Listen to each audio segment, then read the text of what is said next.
Commodities live में आपका स्वागत है। आपके साथ मैं हूं मानसी दवे और अगले आधे घंटे के लिए कमोडिटी बाजार से जुड़ा सारा का सारा एक्शन लेकर मैं आपके बीच हाजिर हूं।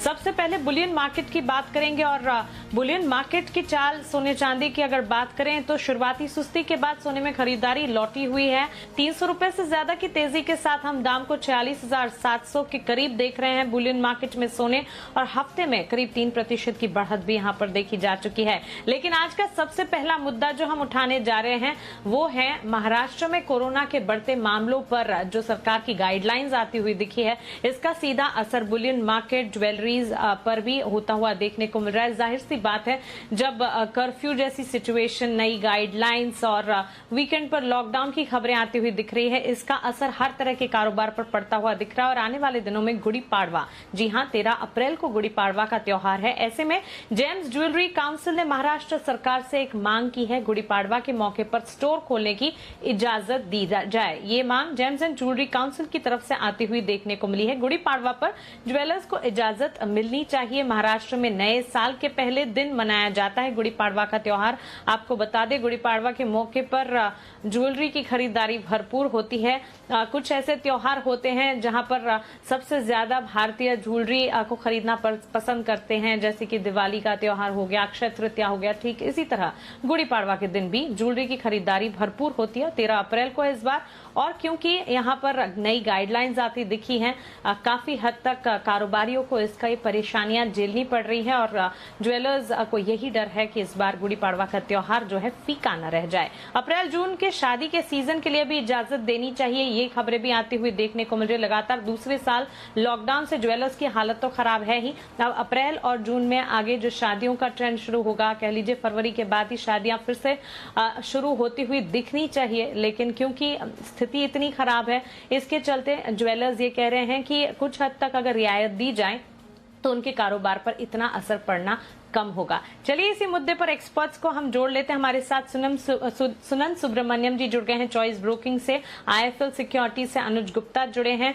और साथ ही जेम्स एंड ज्वेलरी काउंसिल के चेयरमैन आशीष पेठे हमारे साथ जुड़ गए हैं। आप तीनों का स्वागत है जी बिजनेस पर। अपना समय देने के लिए आपका शुक्रिया। आशीष जी, शुरुआत आपसे ही करना चाहूंगी। जेम्स ज्वेलरी काउंसिल ने महाराष्ट्र सरकार से मांग की है, ज्वेलरी और ज्वेलरी से जुड़े कारोबारी जो है काफी परेशानियां झेल रहे हैं, क्या कहेंगे आप?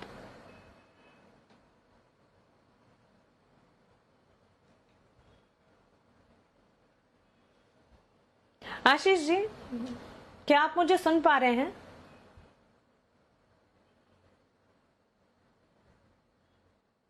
चलिए आशीष जी से संपर्क हम नहीं कर पा रहे, फिर से उन्हें जोड़ने की कोशिश हम कर रहे हैं। आशीष जी, अगर आप मेरी आवाज सुन पा रहे हैं, जेम्स ज्वेलरी काउंसिल ने महाराष्ट्र सरकार से जो मांग की है उसी पर मैं आपकी राय, आपका आउटलुक जानना चाहूंगी। कारोबारियों को, ज्वेलरी से जुड़े जो भी बिजनेसमैन हैं, काफी हद तक परेशानियां झेलनी पड़ रही है। इस पूरे मुद्दे पर आप क्या कहेंगे?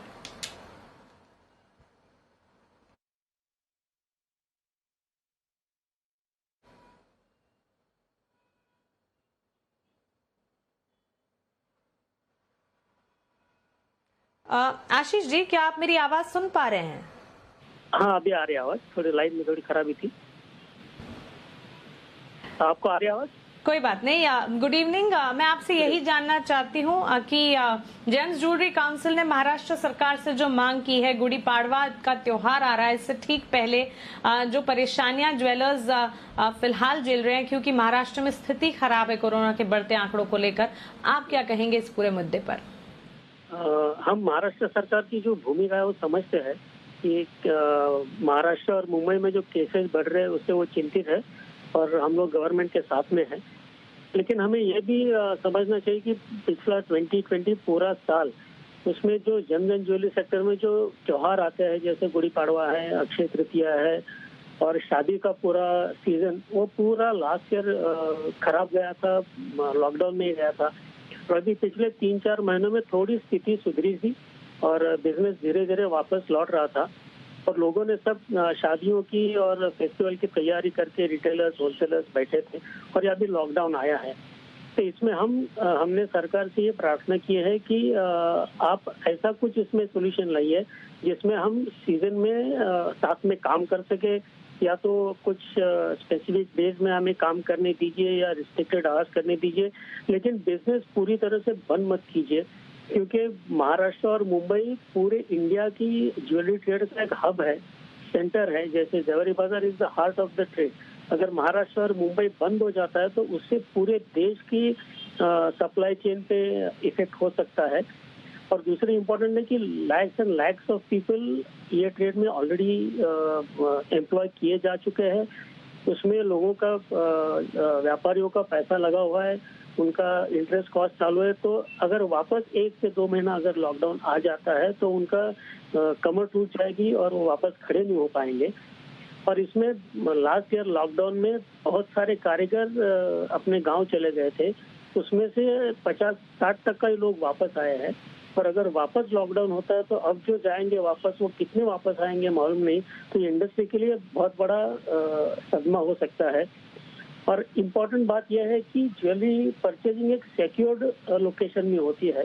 तो हमारे जो भी सब रिटेलर बंधु है, सब प्रोटोकॉल कोविड का पूरी तरह से फॉलो करते हैं।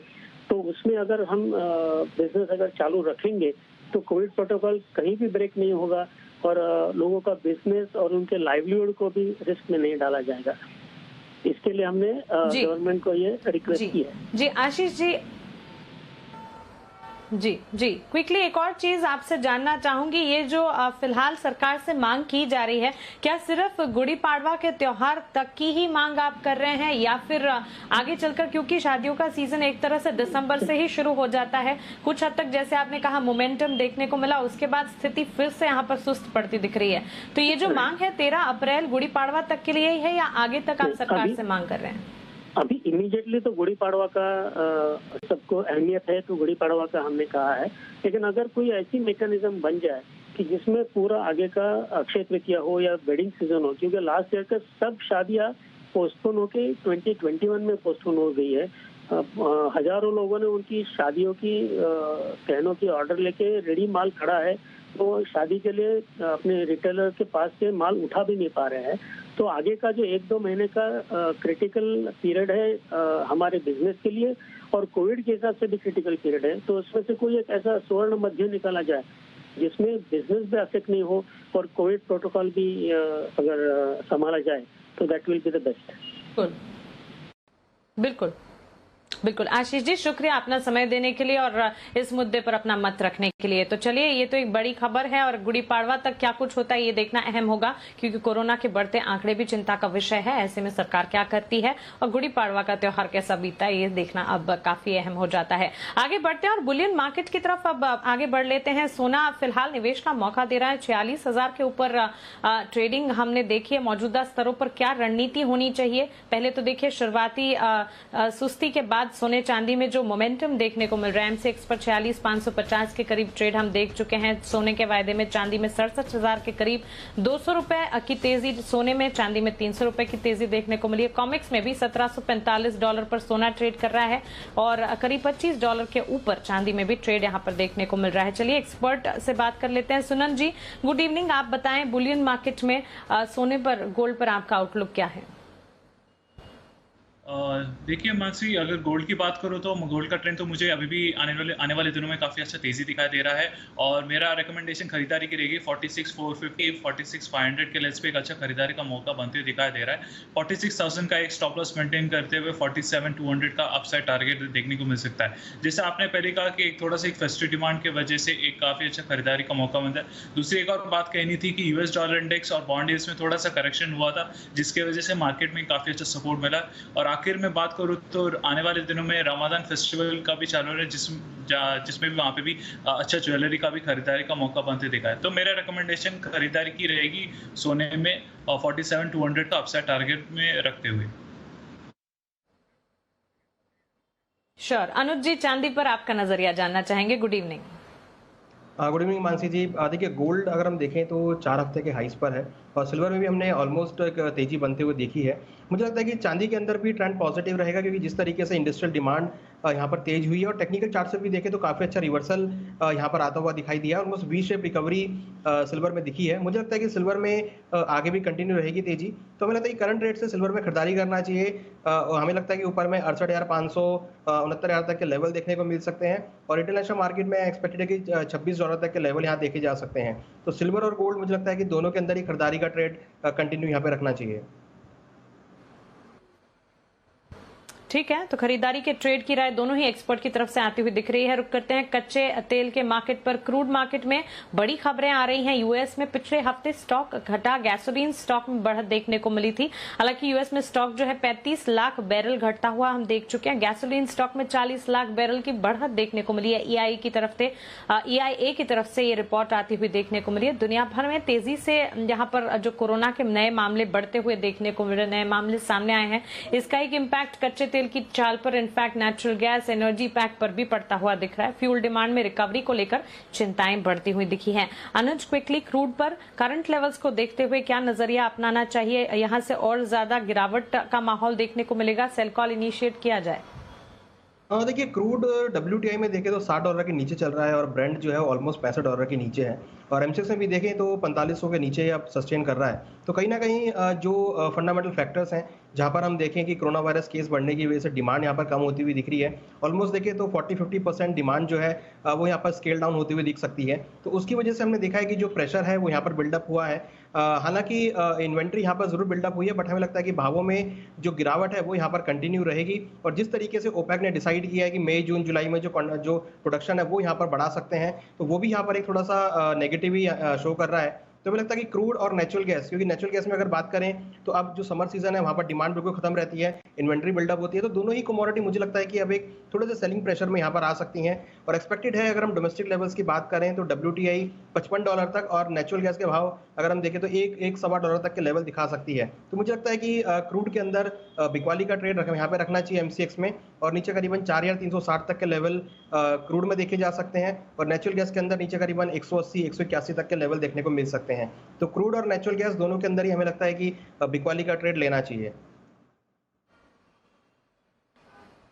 ओके, सुनन जी, क्विकली एग्री कमोडिटी पर आज के लिए आपके रेकमेंडेशन क्या है, बता दीजिए। एग्री कमोडिटीज़ की बात करो तो मेरे रिकमेंडेशन में 2 मेजर कमोडिटीज़ है। एक है कुकुड ने तो काफ़ी अच्छा ट्रेडिंग अपसाइड मूवमेंट देखा है, काफ़ी अच्छा गैप अप के साथ ओपन हुआ था मंडे को। ये है काफ़ी अच्छा एक पैनिक बाइंग चल रहा है महाराष्ट्र अकोला मार्केट्स में, जहाँ पे लॉकडाउन का चिंता बढ़ी और जिसकी वजह से कड़ी मार्केट में भी काफ़ी प्रेशर देखने को मिला था। तो उस वजह से मेरा खरीदारी 2,600 के लेवल्स पे खरीदारी करते दिखाना चाहिए। थोड़ा सा करेक्शन वेट करना चाहिए और 2,400 पे स्टॉप लॉस मेंटेन करते हुए हम आने वाले दिनों में हफ्ते के अंदर तक 3,000 के लेवल्स तक ऊपर कॉटन सीड में देख सकते हैं। दूसरा रिकमेंडेशन है सोयाबीन जैसे आप लोग ने तो कई देखा ही है, कई दिनों से तो कई हफ्तों से काफी अच्छा स्ट्रॉन्ग अपसाइड मोमेंटम देखने को मिला था। तो सोयाबीन में एक अच्छा खरीदारी का मौका बनते हुए दिखाई दे रहा है। 6,250 के लेवल थोड़ा सा एक डिप के लिए हमें वेट करना चाहिए, वहां पे एक अच्छा खरीदारी का मौका बनते दिखाई दे रहा है। 6,500 तक आप टारगेट मेंटेन करके 6,070 तक आप स्टॉप लॉस मेंटेन कर, तो ये दोनों कमोडिटीज काफी अच्छा है कल के लिए खरीदारी का मौका देखते हुए। बिल्कुल, सुनन जी और अनुज जी, ये तमाम जानकारी के लिए, सवालों के जवाब देने के लिए और हमारे साथ जुड़ने के लिए आपका शुक्रिया, रिकमेंडेशंस बताने के लिए शुक्रिया। जी बिजनेस और NCDX ITF की खास पेशकश कमोडिटी की क्लास में अब आपका स्वागत है। पिछला साल पूरा अर्थव्यवस्था के लिए काफी चुनौतीपूर्ण रहा, लेकिन इस दौर में भी देश के कृषि क्षेत्र ने बेहतरीन काम किया है और अब पूरा सेक्टर मजबूत ग्रोथ के रास्ते पर आगे बढ़ रहा है। देश अब $5 ट्रिलियन की इकोनॉमी के सपने के साथ आगे बढ़ता ही चला जा रहा है, लेकिन अगर इस सपने को पूरा करना है तो रूरल इंडिया और खासकर एग्री सेक्टर की अनदेखी नहीं की जा सकती है। तो आज हम कमोडिटी की क्लास में चर्चा करने वाले हैं एग्री सेक्टर में बैंकों की भागीदारी की। जी हां, साथ ही बात होगी एग्री सेक्टर में डेरिवेटिव मार्केट के योगदान की और कैसे डेरिवेटिव मार्केट से तालमेल बिठाकर पूरा एग्री इकोसिस्टम मजबूत हो सकता है, इसकी चर्चा विस्तार से की जाएगी। एग्री सेक्टर में बैंकों और डेरिवेटिव मार्केट के रोल की चर्चा को आगे बढ़ाएं उससे पहले कुछ खास फैक्ट्स आपके लिए हम लेकर आए हैं, आप देख लीजिए पहले। देश की 50% से ज्यादा आबादी कृषि क्षेत्र पर निर्भर है। ये एक ऐसा सेक्टर है जहां अकुशल लोगों को भी रोजगार दिया जा सकता है, लेकिन इन तमाम संभावनाओं के बाद भी कृषि क्षेत्र में काफी चुनौतियां हैं। सबसे बड़ा चैलेंज फाइनेंसिंग को लेकर है। वित्तीय सेवाओं की पहुंच गांवों तक काफी कम है। सरकारी योजनाओं का कैसे लाभ लिया जाए, इसकी जानकारी भी जरूरतमंदों तक नहीं पहुंच पाती है।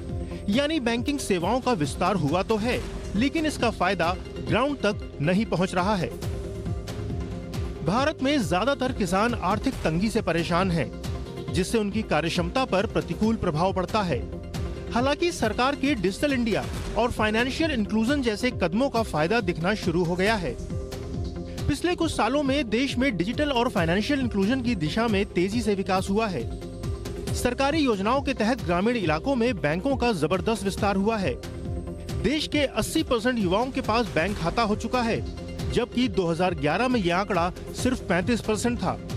लेकिन वहीं दूसरी तरफ लोन के लिए पेचीदा प्रोसेस, कोलेटरल की मांग, लोन की अवधि छोटी रहने से किसानों का भरोसा बैंकिंग सिस्टम पर जम नहीं पा रहा है। एक आंकड़े के मुताबिक 30% से ज्यादा किसान एग्री लोन के लिए गैर संस्थागत स्रोतों का इस्तेमाल करते हैं, यानी रिश्तेदार या फिर साहूकार या आढ़तियों जैसे पारंपरिक स्रोतों के जरिए खेती के लिए पैसे जुटाते हैं। काफी किसान लोन के लिए कोलेटरल देने से बचते हैं। जमीन हाथ से निकल जाने के डर से भी किसान बैंकों से लोन लेने से बचते हैं।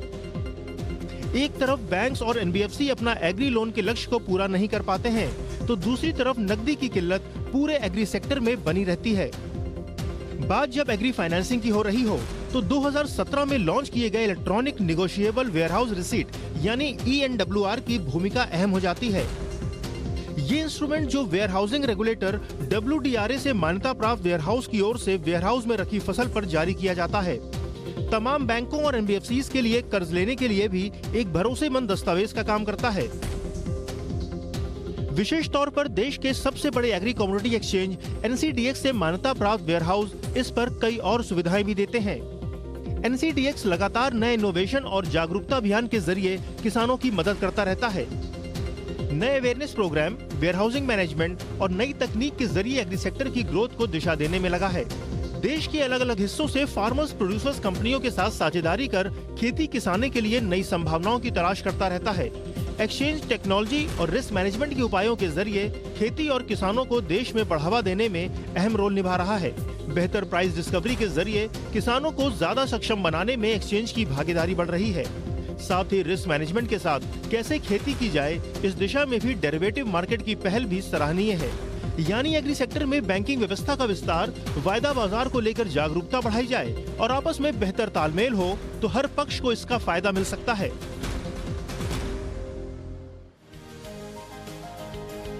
और हमारे साथ यस बैंक के president head commodity KM Singh जुड़ गए हैं। मिस्टर सिंह, स्वागत है आपका जी बिजनेस पर। अपना समय देने के लिए आपका शुक्रिया।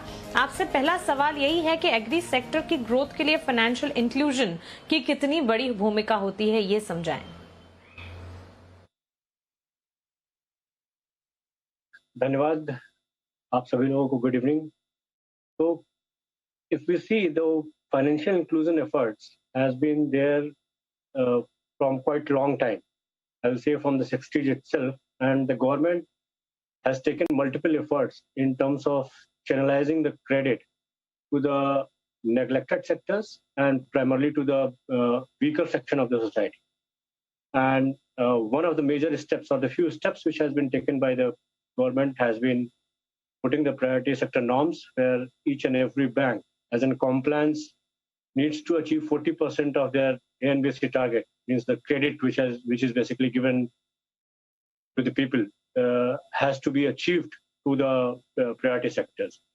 These sectors include basically agri and allied sectors, means that 18% of the total credit which the bank gives has to come from an agri system. If you compare 30-40 years back and today, the ecosystem has actually evolved from what is around 30-40 years back, and currently when we are into 2020 or 2021, the earlier steps were in terms of having a area-focused approach, lead bank system, and then service area approach. But now, when the efficiency, the transparency, the small tick sizes have taken more importance than what it was earlier. So there has been an improved credit flow to the agri sectors, if we see currently around 40% of the output which happens is from the agri and basically जी, allied sir. sector, whereas बिल्कुल credit flow to the allied Correct. sector is approximately only 6%. So if you see it, the government currently जी, has sir, started agri- focusing on these जी allied sectors. ठीक बात है। बिल्कुल sir, एक चीज आपसे समझना चाहूंगी, एग्री सेक्टर को फंडिंग एक बड़ी चुनौती है। अगर मौजूदा स्थिति की हम बात करें तो कृषि लोन में तो तेज उछाल देखने को मिल रहा है, लेकिन कोलैटरल लैंडिंग की जब बात करते हैं गिरावट यहाँ पर आई है। इसके पीछे की वजह अगर आप क्विकली बता सके, समय की पाबंदी है। नहीं, कोलेट्रल लेंडिंग सच अगर मैं कहूं कि अगर कोलेट्रल लेंडिंग कम हुई है तो ये एक बुरी खबर तो नहीं है। The reason is that this sector actually, if you see, in 1970 we were having 70 million farms, which currently is around 140 million farms. Means that average per hectare to an individual was 2.8, which has come down to 1.4. मतलब कि हर आदमी के पास approximately 1 से 1.5 hectare के बीच में ही है। तो आपको अगर कोलेट्रल लेंडिंग के ऊपर आप सिर्फ जाएंगे तो एग्री के अंदर फंडिंग बहुत मुश्किल हो जाएगी। इसलिए ट्रांजैक्शनल बेस्ड शॉर्ट टर्म और लेंडिंग को ही भरोसा मानना पड़ेगा। और गवर्नमेंट ने इस एवज में भी काफी प्रगति की है। अगर आप देखें तो 2013-14 के अंदर 7 लाख करोड़ के आसपास का हम लोग फंडिंग करते थे, जो आज बढ़ के अप्रोक्सीमेटली 15 लाख करोड़ के आसपास हो गया है। और बजट में 2021-22 के अंदर हमें 16.5 करोड़ लाख का टारगेट करना पड़ा है। तो इसको मैं एक बुरी खबर नहीं मानता हूँ।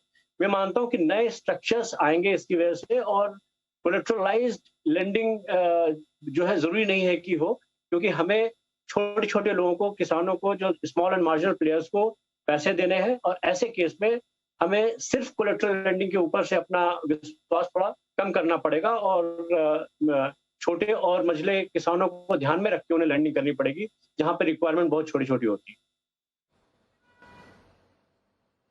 बिल्कुल मिस्टर सिंह, शुक्रिया ये तमाम जानकारी के लिए, सवालों के जवाब देने के लिए, हमारी इस खास पेशकश में हमारे साथ जुड़े रहने के लिए। और चलिए इसी के साथ कमोडिटी क्लास को हम यहीं समेट रहे हैं। आप बने रहें जी बिजनेस के साथ। नमस्कार।